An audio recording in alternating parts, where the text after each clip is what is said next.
Para continuar, vamos a dar paso a Lionel Brosi, que nos va a hablar sobre la inteligencia artificial, bienestar y seguridad de niñas y niños y adolescentes. Lionel Brosi es profesor asistente y director de Relaciones Internacionales en el Instituto de Comunicación e Imagen de la Universidad de Chile, donde enseña e investiga en los campos de la juventud y las tecnologías digitales, la educación y el periodismo digital. Es Faculty Associate de Centro Berkman Klein para Internet y Sociedad, BKC, de la Universidad de Harvard, y forma parte del equipo líder de Conectados al Sur, que es iniciativa conjunta entre UNICEF y la Universidad de Harvard, una red multisectorial centrada en las oportunidades y desafíos que surgen para los jóvenes en su relación con Internet y las tecnologías emergentes en América Latina y el mundo.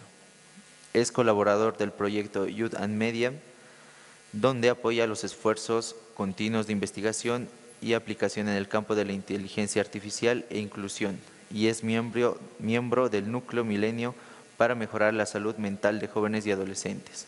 Esta conferencia está siendo apoyada por la UNICEF Bolivia, que está trabajando en temas de niñez y adolescencia en la reducción de la brecha digital y el desarrollo de habilidades en nuestras nuevas tecnologías de información y comunicación. Por favor, un aplauso para Lionel Brosi. Bueno, muchas gracias por la presentación. Bueno, entonces, mi nombre es Lionel, pero me pueden llamar Lío, más fácil y más fácil de recordar también. ¿Cómo están? ¿Bien? ¿Bien? Bueno. Acá también ayer me dio un poco mal de altura y hoy estoy súper bien recuperado, así que feliz de poder estar acá. Primero quería agradecer, obviamente, a todo el equipo de AGETIC y especialmente al equipo de UNICEF y a María José del área de educación de UNICEF Bolivia, que gracias a su apoyo estoy aquí conversando con ustedes. Así que muchísimas gracias.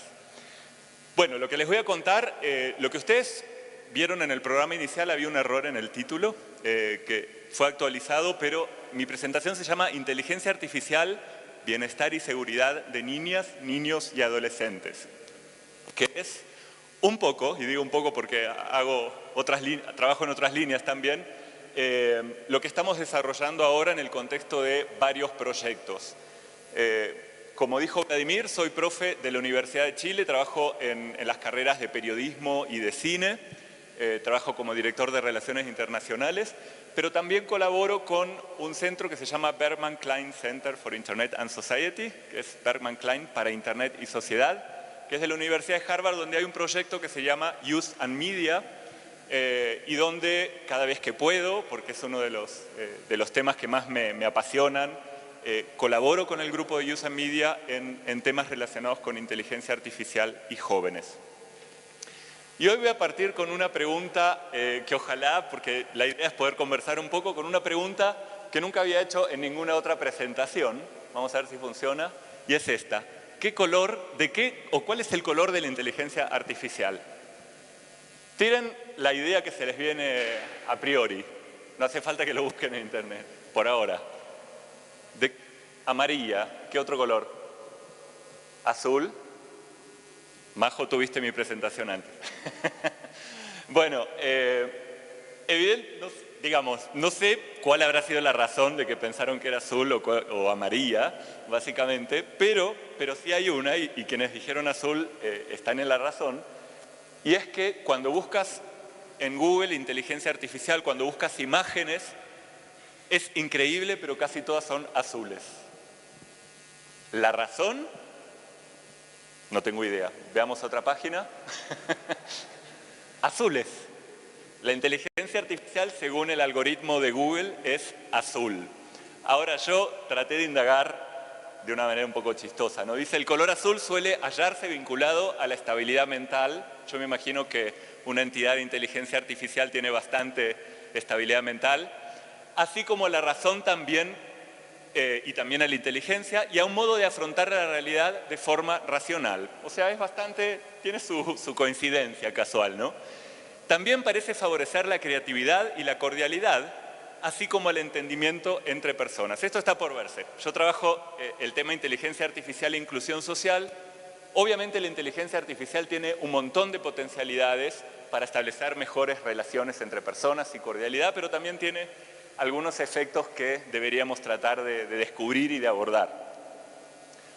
Pero yo dije, no, definitivamente no creo que sea simplemente por el significado del color azul, que dijeron que Google dice que la inteligencia artificial es azul. ¿Se acuerdan cuando el primer algoritmo ganó un juego de ajedrez? A Kasparov, nada más ni nada menos. ¿Se acuerda alguien cuál era el nombre del algoritmo? Deep Blue, azul. Podría ser que eso generó un hito y a partir de ahí quienes pensaron en desarrollar más algoritmos o en la imagen visual de los algoritmos se basaron en el color azul. Porque si miran, IBM Watson y DeepMind, que es de Google, no ganó nada con estas publicidades, pero es que da la casualidad de que son todas azules. Entonces, no sé. Lo que ocurre acá es que, miren, aquí puse la inteligencia artificial es en Google también, para ver cómo el algoritmo de buscador de Google nos describe lo que es la inteligencia artificial. Y si ven, dice, la inteligencia artificial es peligrosa, es un peligro para la humanidad, es una amenaza para la humanidad. Después dice, es buena o mala para la humanidad, es la nueva electricidad, capaz de originar su propio Big Bang, es un software y es mala. Si ustedes se fijan en las diferentes acepciones que el algoritmo nos da sobre inteligencia artificial, la mayoría son negativas. Y esto tiene que ver con algo que llamamos sesgos. Yo sé que hubo hoy una presentación que no puedo asistir porque justo estaba en otra presentación paralela, pero quizás tenía algo que ver porque hablaba si la seguridad informática, al menos en el título decía si la seguridad informática se basaba en estereotipos. Hay bastante relacionado con lo que yo voy a hablar a continuación.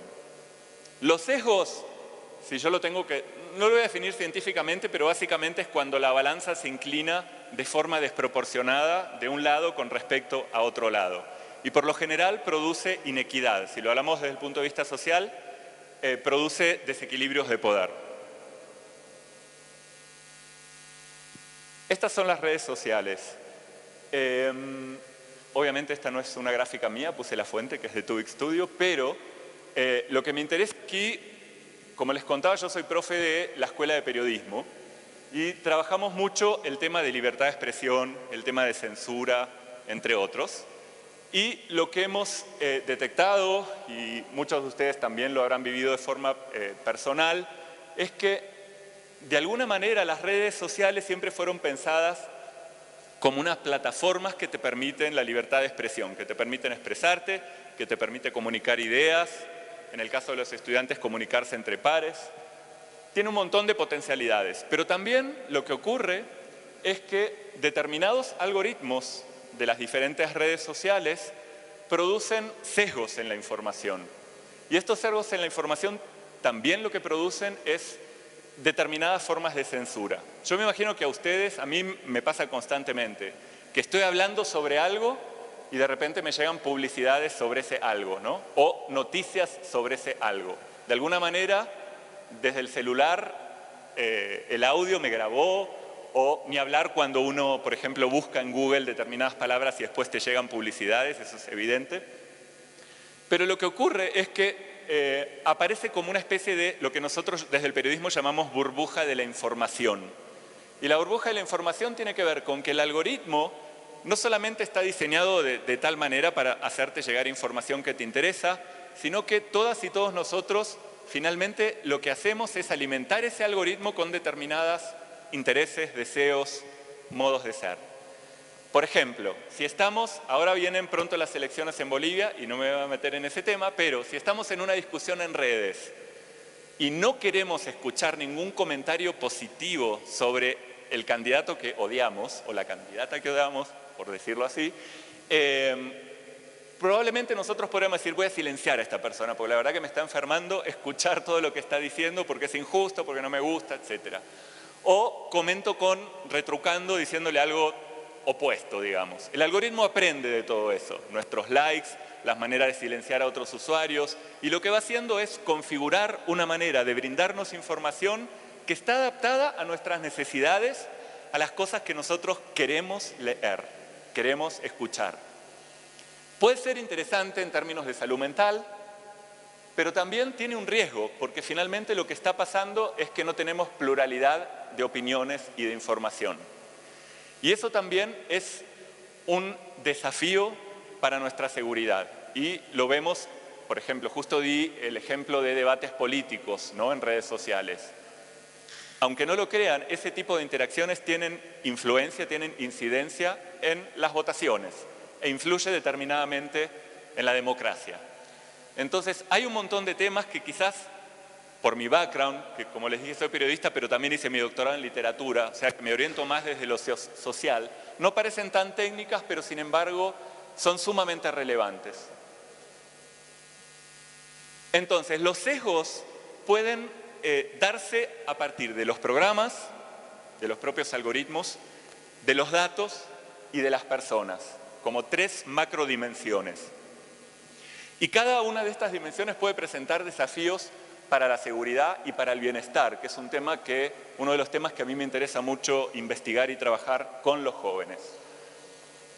En los programas voy a solamente comentarles algunos pequeños ejemplos. Pueden existir sesgos en términos de justicia. Para quienes no puedan leerlos, se los leo: admisión a universidades, salud, créditos hipotecarios, crédito social, calidad de la información, en los juguetes inteligentes y en los videojuegos. Les doy ejemplos. Bueno, un ejemplo que yo he dado en un par de charlas, que es una investigación periodística, que es de ProPublica, y que es un algoritmo que utiliza la justicia de Estados Unidos para detectar las posibilidades de que y lo voy a poner entre comillas, criminal reincida en un delito, ¿no? Es un algoritmo que determina eso. Y en base a eso, los jueces van a decidir el tamaño de la pena.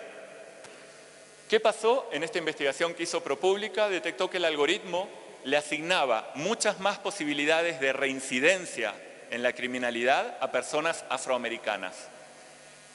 Lo interesante de esta investigación es que esa investigación se hizo a lo largo del tiempo y después vieron que en realidad quienes más reincidían eran las personas blancas. Sin embargo, el algoritmo directamente extendía o sugería extender las penas de personas afroamericanas. Y un montón de otros ejemplos. Pensando en niños, por ejemplo, los juguetes inteligentes. Hay varios, hay un montón de juguetes inteligentes, pero hay uno que se llama Sphero, por ejemplo, que es una pelotita como de ping-pong, que uno puede desde el celular programarla a partir de bloques para los niños que aprendan a programar, pero resulta, y que se la regalé a mi sobrina hace 2 Navidades, pero resulta que mirando las instrucciones en la pelotita te dice que uno puede manejarla por el celular, es decir, la pelotita se desplaza por donde quieras, pero también con tus expresiones faciales, es decir, el niño o la niña pone su celular frente a su cara y dice, bueno, quiero que cuando haga una mueca hacia la izquierda con mi labio, la pelotita se mueva a la izquierda. Y todo eso lo graba y son datos que la compañía utiliza para mejorar sus productos a través de reconocimiento facial. Probablemente ninguno de los niños, ni siquiera adultos, porque a mí me pareció genial en términos de divertido el juego, va a mirar la licencia o inclusive en la licencia no está específicamente explícito qué se hace con los datos de reconocimiento facial de todos los niños. Y todos los juegos, no todos, pero muchos de los juguetes que son Smart Toys tienen esta problemática porque no se les comunica a los niños o, por ejemplo, no hay una política que diga antes de jugar, pídele a tus papás o a tus tutores o encargados que lean la licencia, ¿no? Como para ver si hay problemáticas con el término de uso de datos sensibles de los niños. Y eso es, de cierto modo, un atropello a la propia seguridad de los y las niñas. En los videojuegos también aparecen cosas, pero seguramente lo voy a mencionar en el contexto de un proyecto que les voy a contar. Salud, les voy a dar un ejemplo también corto. Imagínense un algoritmo que es capaz de leer 11 millones de papers para establecer un diagnóstico de niños o de niñas, por ejemplo, sobre el cáncer, ¿no? Probablemente va a ser mucho más eficiente que un doctor o que un humano o doctora, porque para leer 11 millones de papers tardaríamos un poquito, en cambio el algoritmo lo puede hacer en 4 segundos. Pero ¿qué pasa si ese algoritmo, por ejemplo, se confunde? ¿Qué pasa si los resultados, a quién le echamos la culpa? o cómo indagamos de que ese algoritmo tomó los patrones de análisis necesarios para establecer un diagnóstico correcto. Han habido casos de, en inglés es como de mal diagnóstico a partir de aplicaciones algorítmicas en términos de salud. Y si volvemos a hablar de salud, ¿saben cuáles las noticias falsas consideradas más peligrosas para los y las niñas y los jóvenes? Son las que remiten a salud. Porque muchos niños, cuando les pasa algo, y especialmente adolescentes que están en una etapa de desarrollo, por miedo a consultar con sus padres o los médicos, etcétera, buscan en Internet. Y hay un montón de información falsa, de poca calidad, que los niños finalmente, los y las niñas la siguen. Bueno, y así puedo seguir hablando muchísimo. Miren, acá está justamente el Sphero, esta es la versión de Star Wars. En el caso, el que le regalé a mi sobrina era una pelotita blanca con iluminación. Esta es otra, ay, que se me están salteando, ¿se me fueron? A ver, ahí está. Este es otro problema. Estas son las aspiradoras Rumbas, por ejemplo. Hay un montón de videos de gatos arriba de aspiradora Rumba, porque son muy divertidos y no sé por qué a los gatos les gusta subirse a esas aspiradoras, pero lo que pasó con estas aspiradoras es que trazan mapas de las casas. Entonces, si bien pueden ser entretenidas o útiles, trazan mapas de los hogares para determinar un poco el contexto socioeconómico de las personas. Y después las compañías utilizaban esos datos para venderlas a otras compañías privadas, ¿no? Digamos, la absorción de datos. Yo he escuchado una frase en una conferencia de derechos digitales que Internet se ha transformado en la chupadora de datos, básicamente, ¿no? Todos estos dispositivos digitales, que es verdad, podemos hacer cosas muy positivas, pero hay que estar atento a este tipo de situaciones, ¿no? Y el otro punto es los datos. Los datos también pueden ser el origen de grandes sesgos que ponen en riesgo la seguridad de los y las niñas y de las personas en general. Yo puse temas de género e identidad. ¿Qué pasa cuando alimentamos un algoritmo de manera injusta basándonos en datos de hombres, por ejemplo, o de hombres blancos? ¿Qué pasa cuando solamente un algoritmo analiza un determinado rango etario excluyendo a diversas comunidades de otras edades, por ejemplo? Criminalización, les acabo de dar un ejemplo. Sectores geográficos. Hay sectores geográficos que los datos, porque todo lo que vamos dejando en Internet va dejando una huella digital y muchos de los algoritmos trabajan con los datos que están en Internet. Cuando no hay datos en las plataformas sobre determinados sectores geográficos, cuando no hay datos en las plataformas sobre mujeres, por ejemplo, Wikimedia es una fundación que está haciendo una actividad impresionante, un trabajo impresionante en Latinoamérica, me imagino que en el resto del mundo, para lograr incluir más información y más biografías de las mujeres en los portales de Wikipedia. Hacen editatones de mujeres para que haya más información sobre mujeres.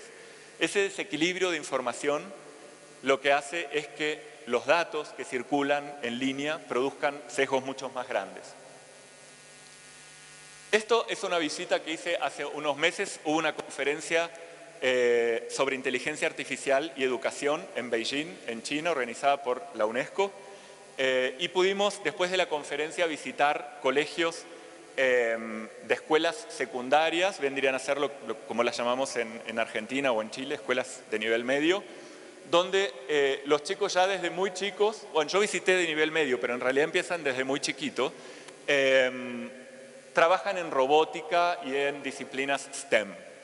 La verdad que era bastante impresionante, siendo que de todas maneras igual estaba bastante montado en términos visuales para los visitantes, porque estaba un poco, sabían de que los participantes de la conferencia íbamos a ir al colegio, pero las cosas que hacen los chicos ahí son increíbles. Ahora, porque es un colegio que funciona totalmente bajo el control de sistemas algorítmicos, ¿no?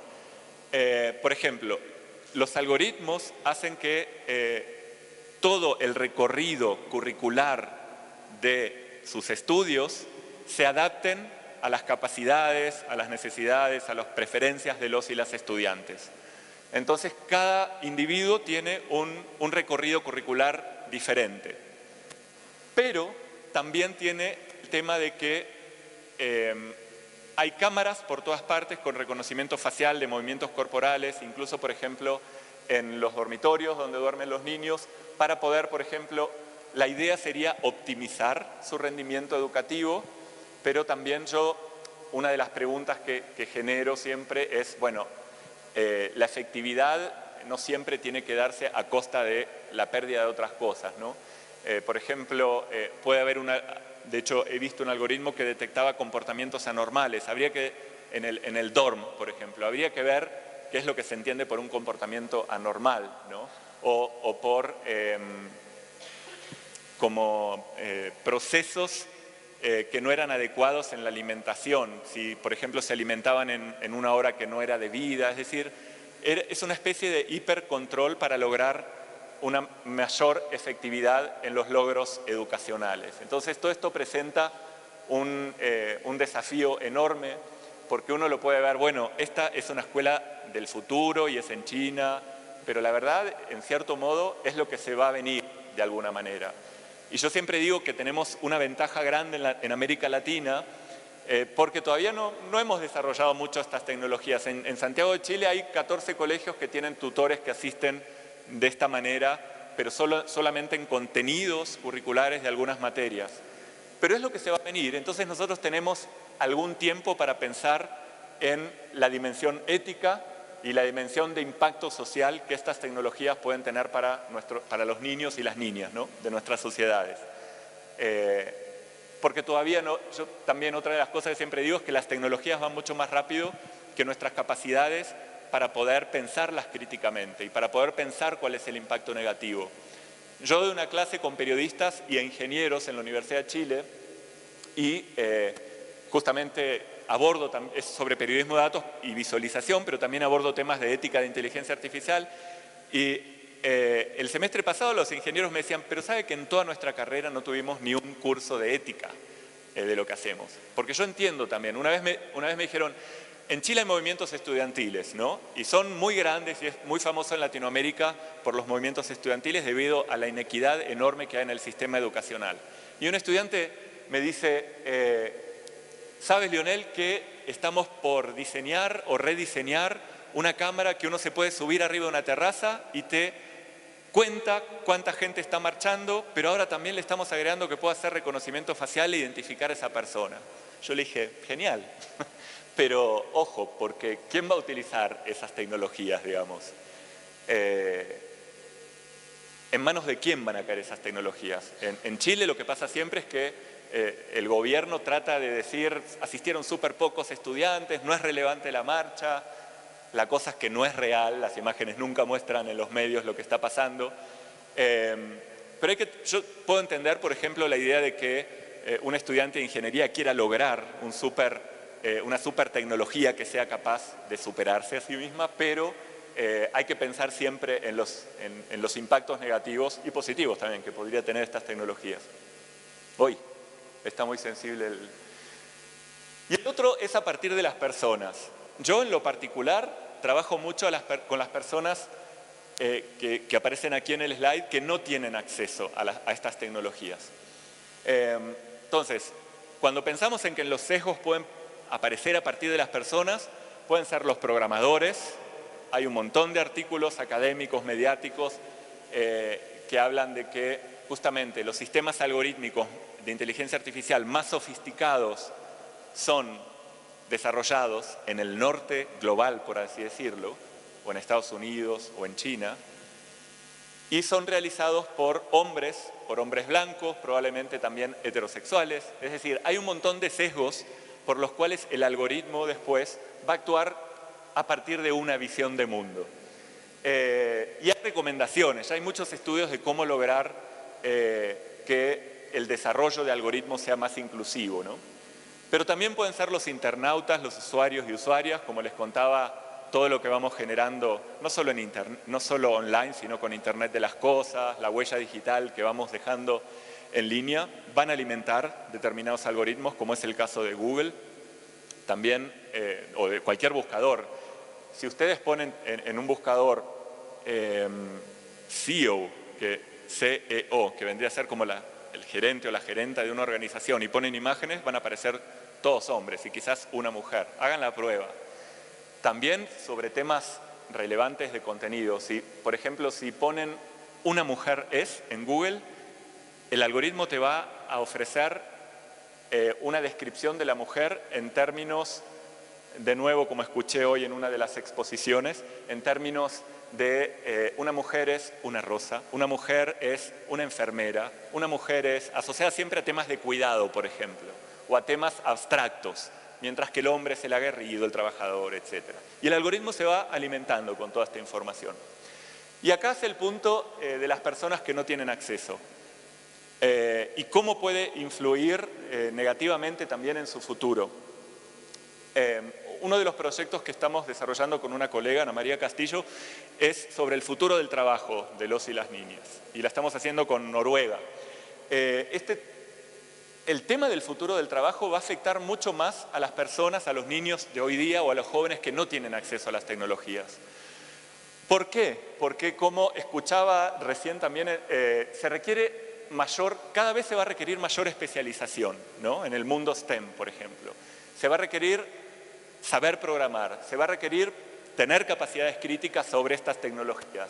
Quienes no tienen acceso a estas tecnologías o quienes no tienen acceso a la posibilidad de una educación en este ámbito, probablemente van a quedar, o les va a ser mucho más difícil conseguir trabajo en el futuro, porque los trabajos más simples que no requieren especialización van a ser reemplazados por la automatización, y lo estamos viendo hoy en día en numerosos ámbitos.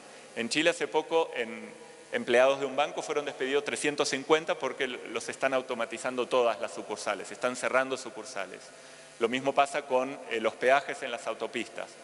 Es decir, son trabajos que eventualmente van a desaparecer. Esta es una presentación que dio en una clase un investigador visitante de Córdoba, que hoy estábamos conversando. Se llama Sebastián Cortés Oviedo, él es arquitecto, y me pareció súper interesante esta serie fotográfica que él hizo, porque ¿de qué se trata esto? Es la ciudad de Córdoba y es un grupo de personas que está jugando al Pokémon Go. No recuerdo el año, creo que era 2016, pero bueno, ya me corregirá Sebastián. Y lo que me pareció impactante es que desde la visión de él había un niño que estaba observando este fenómeno, que no tenía celular, que no tenía tecnologías, pero sin embargo seguía el curso o la trayectoria de todas las personas que iban con su celular para cazar el Pokémon, ¿no? Tengo que aprender más de ese juego porque no. Lo bajé una vez, pero no lo jugué demasiado.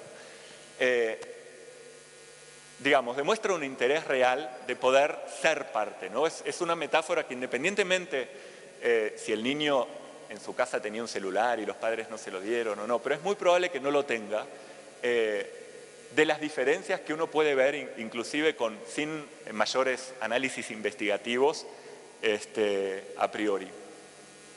Y hay un elemento que la mayoría de ustedes, me imagino, que provienen de la ingeniería, de las ciencias informáticas, conocen, que es el de la caja negra, y que para nosotros, desde el mundo de la sociología o de las humanidades, también es un misterio, pero sin embargo es un punto central a la hora de pensar en los sesgos. Hay un autor que a mí me gusta mucho, francés, que se llama Eric Sadan, y que él dice que estamos delegando cada vez más nuestro poder decisional a los algoritmos, ¿no? Ahora, la pregunta es cómo esos algoritmos hacen para tomar determinadas decisiones y cómo logramos que desarrolladores, por ejemplo, y especialmente de las grandes compañías, expliquen a los y las niñas cómo los algoritmos toman decisiones o qué hacen los algoritmos con sus datos.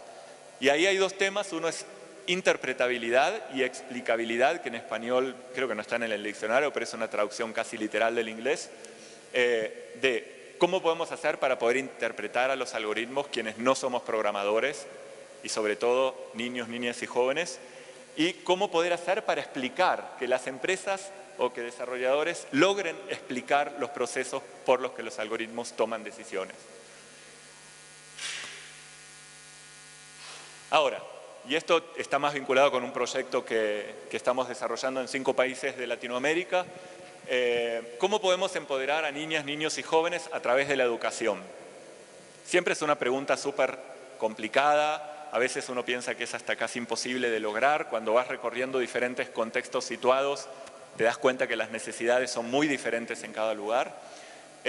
Incluso dentro de un mismo país. En el caso mío, si bien es un proyecto que lo estamos haciendo en 5 países, yo he participado como facilitador en el proyecto con los niños en Chile. Es un proyecto que se llama Hablatam, bueno, se me adelantan varias, y que en realidad trabajamos sobre 3 ámbitos de indagación. Es habilidades digitales. Queremos saber cuáles son las prácticas cotidianas de las y los niños. Nos estamos dando cuenta en resultados preliminares que las prácticas cotidianas de las niñas y los niños no tienen nada que ver con lo que se está impartiendo en los colegios a nivel curricular. Por otro lado, bueno, nos gustaría saber también qué habilidades tienen, cuáles les falta y cuáles les gustaría aprender. Y hay una segunda dimensión que honestamente es la que más nos está costando, que es brechas de contenido. Como hoy les contaba, por ejemplo, en Wikipedia, si comparás la cantidad de información que hay sobre hombres brillantes de este mundo, hay mucho menos información sobre mujeres brillantes de este mundo. Entonces, queremos ver para los jóvenes cuál es la información que no está disponible en Internet, cuál es la información que les falta, o también cuáles son las barreras que les impiden acceder a información, que en general tienen que ver en nuestros países con que hay mucha información que es paga, muchos contenidos que es pago, o otros que no están en los idiomas correspondientes, porque la gran mayoría está todo en inglés. Y ni hablar de los pueblos originarios, por ejemplo, no hay absolutamente, no, hay muy poco. Quiero invisibilizar lo que hay. Y el último es calidad de la información. Como les digo, también la calidad de la información afecta a la seguridad de niños y niñas, porque puede conducir a una toma de decisiones totalmente errónea, inadecuada, que al final los perjudica. Esos 3 ámbitos son los que indagamos con Hablatam, pero lo interesante es que es la metodología que utilizamos. Nosotros lo hacemos en establecimientos educacionales, a veces en organizaciones como ONGs. Cuando comenzamos con los talleres en Conectados al Sur, los hicimos en unos centros de creación con niños que no podían asistir a colegios, pero la gracia es que son metodologías de escucha. ¿Qué significa? Nosotros, por ejemplo, estábamos hablando de habilidades digitales. Nosotros cuando vamos a los y las niñas ni siquiera les mencionamos la palabra habilidades digitales. Queremos que todas esas categorías que son adultocéntricas, definidas por nosotros, ni hablar ciudadanía digital, que es un tema que se aborda a nivel Latinoamérica o en países de habla inglesa, digital citizenship. En todos los talleres los chicos nos dicen que les parece un concepto súper aburrido, que lo ven muy lejano a ellos. Entonces, lo que tratamos de hacer es a través de esto no sé si va a funcionar, una metodología de escucha y de codiseño, que los propios jóvenes diseñen las categorías investigativas sobre las cuales los adultos vamos a trabajar. Me está ayudando. Me da vergüenza porque pedí una cápsula y aparezco yo y me gustaría adelantar, pero como ven no es la típica metodología en aula donde está el profesor y los alumnos detrás como venimos viviendo hace siglos, sino que trabajamos de una manera grupal, muy interactiva, hacemos expresión corporal antes de empezar los talleres y los chicos ganan una confianza enorme con las y los facilitadores que trabajamos con ellos. Y salen cosas realmente que después al hablar con los profesores nos dicen, nosotros nunca nos hubiésemos imaginado que esto podría pasar. En este caso fue el Colegio República de Panamá, que son 60% inmigrantes. Incluso hay chicos que no hablan español y que no tienen computadores, no tienen acceso a Wi-Fi, entonces trabajamos todo el tiempo con post-its, con cartulinas, pero sobre temas digitales. Y les doy un ejemplo metodológico, el más sencillo busqué, por ejemplo, para hablar de habilidades digitales. Nosotros decimos, bueno, ¿cuáles son las cosas que hacen todos los días en Internet y cómo las hacen? Y van pegando post-its en esta lámina gigante que es como un universo de habilidades digitales, pero sin ponerles ese nombre. Después les decimos que las agrupen en mundos. Entonces, en Chile, por ejemplo, todavía no presentamos los resultados finales, pero ya tenemos todo el estudio de campo hecho. van agrupando, por ejemplo, comparto fotos, pongo likes, hago scroll en Instagram. Entonces las agrupan en el mundo de redes sociales, por ejemplo. Después hay otros mundos que tienen que ver el mundo de las tareas, el mundo de la educación. Y aparecen cosas súper interesantes sobre las cuales podríamos comenzar a investigar. Este es un ejemplo, justamente el de la derecha, abajo es en Argentina, donde los chicos estaban creando sus mundos de habilidades digitales. A veces lo hacemos en mesa, en el piso, etc. Y esto es off the record, aunque está todo grabado, pero los resultados, recién estamos en etapa de recopilación, pero yo les puedo, porque ya estuve viendo de diferentes países algunas sistematizaciones y todas las de Chile, pudimos ver que los estudiantes no muestran una mayor preocupación por temas asociados no solamente al uso de datos, sino al colocar sus datos en las redes sociales, en diferentes plataformas. Pero sí reconocen que hay un problema en eso, pero en general no reconocen un problema mayor. En los establecimientos escolares el tema de seguridad en redes sociales se trabaja de una manera o nula o muy superficial. Cuando se trabaja con mayor profundidad temas asociados a lo digital y a la seguridad informática, son talleres externos, como estos de Hablatam, por ejemplo, porque no están dentro de la malla curricular. Si nosotros, les cuento un caso, por ejemplo, en Chile, estuvimos haciendo los talleres en un colegio y nos dijeron, háganlo en el curso de robótica, porque los chicos ya están mucho más conectados con el tema. Y resultó ser que el profe de robótica era de matemática y me dijo, yo no doy robótica porque no sé robótica y tampoco tenemos los recursos para hacer un curso de esto, pero en la malla curricular aparece robótica. Entonces, generalmente las intervenciones con fundaciones, como Fundación Mustakis, que hace intervenciones con talleres de robótica en escuelas, generalmente en Chile en particular son externas. Y el currículum formal, aunque no lo crean, hoy en día atiende más que nada a temas de cómo usar Word, cómo usar PowerPoint, ni siquiera Excel, ¿no? Ofimática. Y ponen, las y los estudiantes han vivido o conocen amigos que han tenido experiencias negativas en las redes, todos, mayormente asociadas a ciberbullying, acoso o a encontrar contenidos no apropiados. El ciberbullying predomina entre varones y las niñas lo que nos contaban, y acá estoy comentando en el caso de Chile, había muchas niñas que reportaban que estaban sometidas a invitaciones inadecuadas por parte de adultos que no conocían en redes sociales, ¿no? Y a solicitud de fotografías.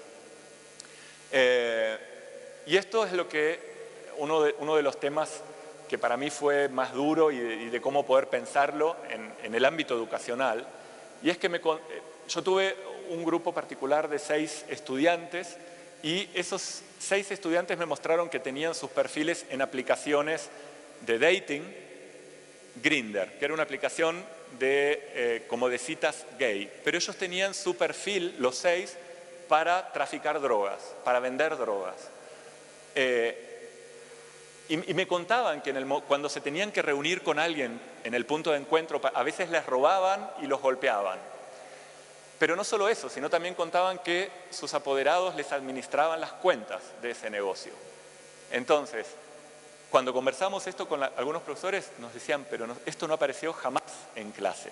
Entonces también tiene que ver con la forma en que te aproximas a los estudiantes para poder detectar este tipo de problemas. Si me dices cómo abordar ahora, esto fue súper reciente, fue hace como 3 semanas, no lo sé, pero definitivamente cuando tú lees el currículum educativo y te dicen me enseñan Word y PowerPoint, están a una distancia años luz sobre cuál es la relación de los y las jóvenes con las tecnologías, y especialmente jóvenes de comunidades vulneradas, que es con los que trabajamos en Chile. Bueno, no voy a leer todo, pero el tema de la calidad de la información, acá fue súper interesante porque pudimos comparar en principio lo que pasaba en Uruguay y en Chile, y en Uruguay, en un grupo socioeconómico, sociocultural similar de colegios, los resultados fueron totalmente diferentes. Por eso ahí también es importante los contextos situados. En Uruguay, estaban súper preparados los chicos para detectar cuando una información era falsa o para detectar fuentes de confianza, en qué fuentes confiaban cuando navegaban en Internet. Y en Chile nos pasó todo lo contrario, digamos. Las fuentes eran el Rincón del Vago o sitios donde podían bajarse contenidos para poder hacer sus tareas, básicamente. No digo que siempre sea así, pero eso es lo que nos pasó puntualmente en los talleres en Chile, ¿no? Y aquí, para que vean, es súper cortito también, para que vean las diferentes comunidades con las que hemos trabajado en Conectados al Sur, y en este caso fue en Costa Rica. Si es que Internet nos ayuda. Ahí va. Y también a esta cápsula le pusimos créditos para tirar unos datos de lo que pasó con los talleres.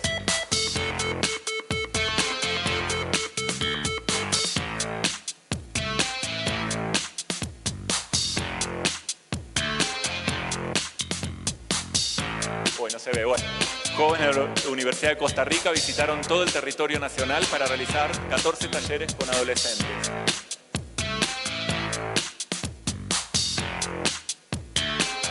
El objetivo era conocer de primera mano experiencias digitales de personas jóvenes.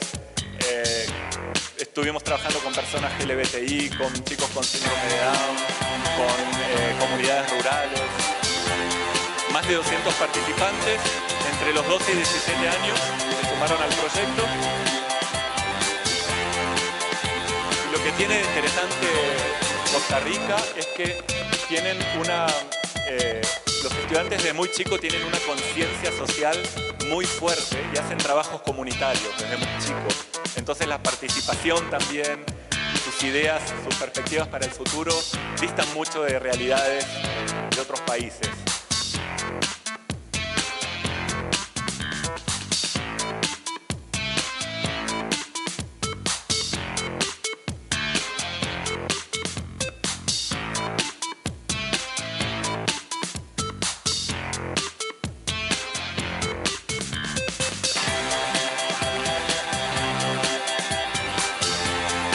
Voy a cortarlo acá para no seguir con el video, pero básicamente los resultados de estos talleres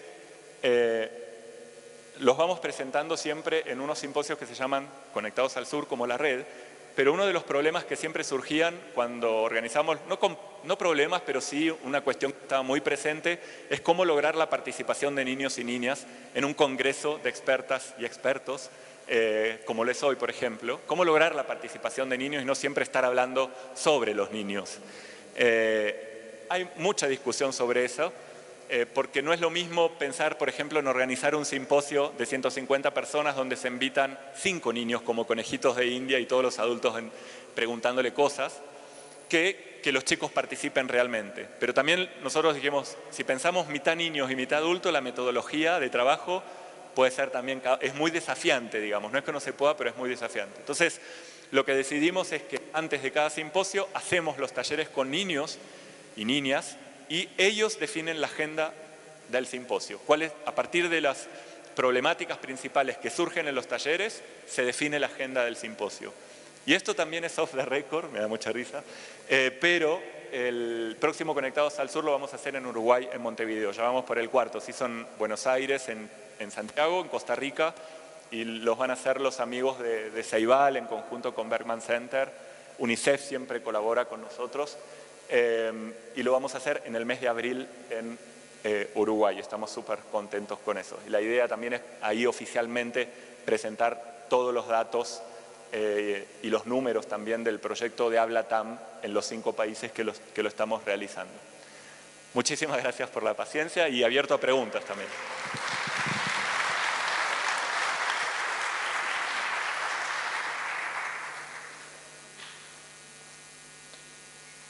Bueno, ¿existe alguna pregunta?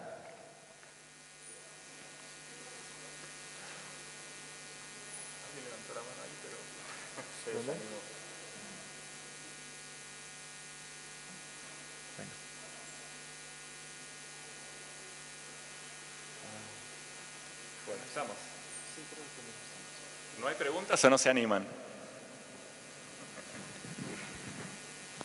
Ahí. ¿Sí? Sí, ya está. ¿Quién?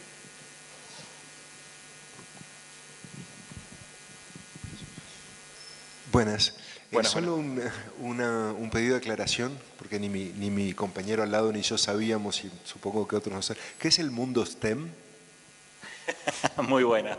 Bueno, desde el estereotipo nosotros, desde las humanidades hablamos como las ciencias duras, que también, ¿no? Pero básicamente todas las disciplinas que tienen que ver con ingeniería, matemática, informática, y que no digo alejadas porque cada vez, como lo vimos hoy, están más vinculadas con el mundo de las humanidades, ¿no?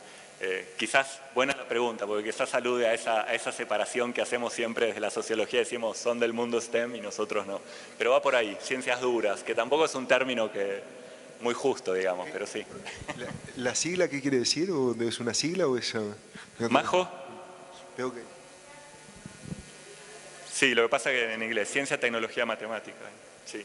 Pero generalmente esta sigla excluye a las ciencias, parecería ser que excluye a las ciencias sociales o a las humanidades, pero no es así. Buena pregunta, buen punto. Aquí una pregunta. Respecto a estas dinámicas que iban impartiendo con los niños, los jóvenes... A ver si puedes levantar la mano que no veo dónde estás. Acá. Ah, buenísimo, sí.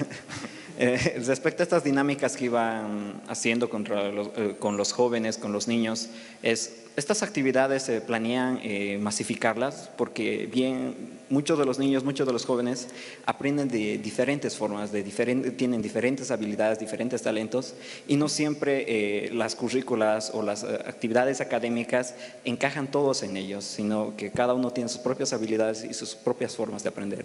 ¿Se planea masificar este tipo de actividades? Sí, es una excelente pregunta. La respuesta es no. Y no porque nosotros lo que hacemos es testeo de las metodologías, ¿no? En el caso de Hablatam lo hicimos con ITS Río, que es una gran organización que trabaja temas tecnológicos de Brasil, y hicimos el primer test de todas las metodologías de Hablatam en colegios con muchos chicos provenientes de favelas, por ejemplo. En Argentina se hizo con juntas vecinales, por ejemplo, con niños de juntas vecinales. Y en Chile y Uruguay se hizo en establecimientos educacionales públicos y en Colombia también. Cuando nosotros diseñamos estas metodologías, tuvimos que readaptarlas totalmente. También tuvimos, por ejemplo, el asesoramiento metodológico desde el proyecto Use and Media y evidentemente algunos elementos metodológicos aludían más al norte que a nuestras realidades, entonces tuvimos que readaptarlos.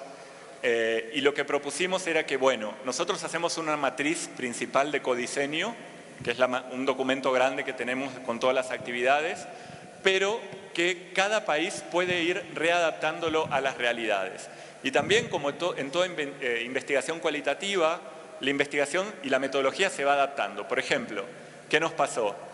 Y fueron realidades diferentes Argentina y Chile, por ejemplo. En Argentina funcionó súper bien toda la metodología de habilidades digitales donde los chicos participaron, contaban, etc. Y en Chile la que mejor funcionó fue la de calidad de la información, en términos, no digo quizás de lo que dijeron los chicos, pero sino de involucramiento, de dinámicas. Entonces nosotros sabíamos que en los talleres sucesivos íbamos a dar mayor énfasis a lo que les servía y a lo que les interesaba a los jóvenes. Es decir, hay una gran flexibilidad dentro de la metodología, pero sí están todos los temas diseñados y hay alternativas metodológicas para trabajar de forma colaborativa, de codiseñar con los estudiantes. En ese sentido, cuando nosotros pensamos el proyecto, uno de los conceptos principales que abordamos es el de contextos situados. Si tú trabajas un proyecto a nivel latinoamericano y no prestas atención al contexto situado, el proyecto va a ser un fracaso total. Por eso también contamos con académicos, investigadores e investigadoras específicos de cada país que nos van orientando incluso sobre el curso del mismo proyecto. Eso, muchas gracias. Bueno, muchas gracias. Buenos días. Hay una más, perdón. No va a haber más aplauso. Ya, Sí. Bueno, buenos días. Mi pregunta era si nosotros queremos implementar la enseñanza a niños ya con información tecnológica y ayudarles. ¿Dónde podríamos conseguir material para poder realizar este trabajo? Todo el material de este proyecto va a ser abierto. Nosotros acabamos, yo le contaba a Majo que el día que me tomaba el vuelo para acá estaba haciendo el terreno todavía del trabajo. Tuvimos la última actividad, entonces ya pronto vamos a tener las condiciones para poder publicar todo en línea y va a estar abierto para todo quien quiera utilizar el material. Pero desde ya también, por ahí está mi correo, feliz de la vida de compartir lo que necesiten, sin dudas, sin dudas. Y también otra de las cosas es que, porque el proyecto está hecho en Uruguay, Argentina, Brasil, Colombia y Chile, pero la idea es poder aplicarlo en otros países. Lo que pasa es que nuestras realidades siempre tienen que ver con fondos. Nosotros postulamos a fondos de Ceibal y nos fue súper bien, así que estamos súper agradecidos con eso. Gracias a Ceibal y a la ANI, que es la Agencia de Investigación Nacional de Uruguay, pudimos hacer este proyecto y siempre estamos, como todo el mundo, ¿no?, en constante búsqueda para ver cómo poder seguir avanzando en esto. Pero ya los 5 países están asegurados de que vamos a tener resultados, pero si se puede incorporar Bolivia, estuvimos hablando con Majo también, Paraguay ya nos mostró interés en avanzar, sería genial.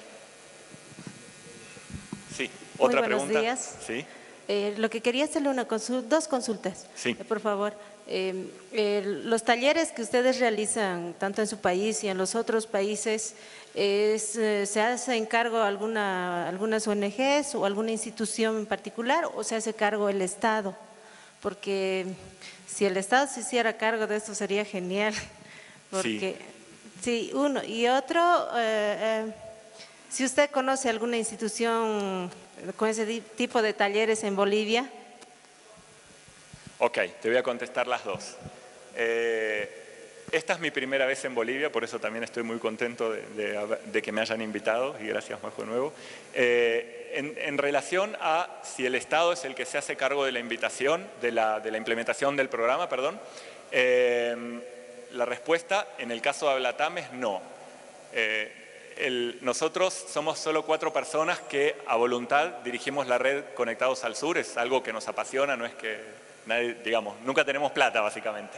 Entonces postulamos a fondos y muchas veces del Estado para poder hacer proyectos. En este caso es el Estado de Uruguay que está financiando gran parte del proyecto de Ablatam, entonces sí está involucrado, o sea, es una asociación civil muy involucrada con el Estado y también la Agencia Nacional de Investigación de Uruguay. Pero también, por ejemplo, está la posibilidad de trabajar con privados. Siempre desde el mundo académico, yo trabajo en la Universidad de Chile, que es una universidad pública de Chile, siempre hay como cierta reticencia, ¿no? Pero finalmente el mundo privado es quien tiene los datos. Por ejemplo, si pensamos en redes sociales, quien tiene las mejores estadísticas de las interacciones de niños, niñas y jóvenes en redes sociales son los privados. Entonces yo creo que sí hay que trabajar de manera multisectorial y los privados pueden ser una excelente forma de poder abordar el tema de fondo, siempre y cuando no incidan en las metodologías con las que se quiere trabajar, no bajo ningún aspecto. Hay maneras de hacerlo eso también. Pero un poco con respecto de nuevo a Latam, la intención es incidir en las políticas públicas educativas. Hay gran parte de los fondos, la mayoría de los fondos van a estar diseñadas para hacer guías para docentes. Entonces, que esas guías puedan llegar a los colegios, ¿no? Y si conocían Bolivia, bueno, ojalá que con Majo podamos hacer algo quizás con UNICEF, sería súper interesante, porque en Costa Rica también hemos trabajado con UNICEF, en Chile, en Argentina, es decir, tenemos un montón de capacidades y ganas, gente muy apasionada para hacerlo, pero también abiertos a trabajar colaborativamente con otras organizaciones del mundo de la sociedad civil. Muchas gracias. De nuevo. Ahora sí, ¿no?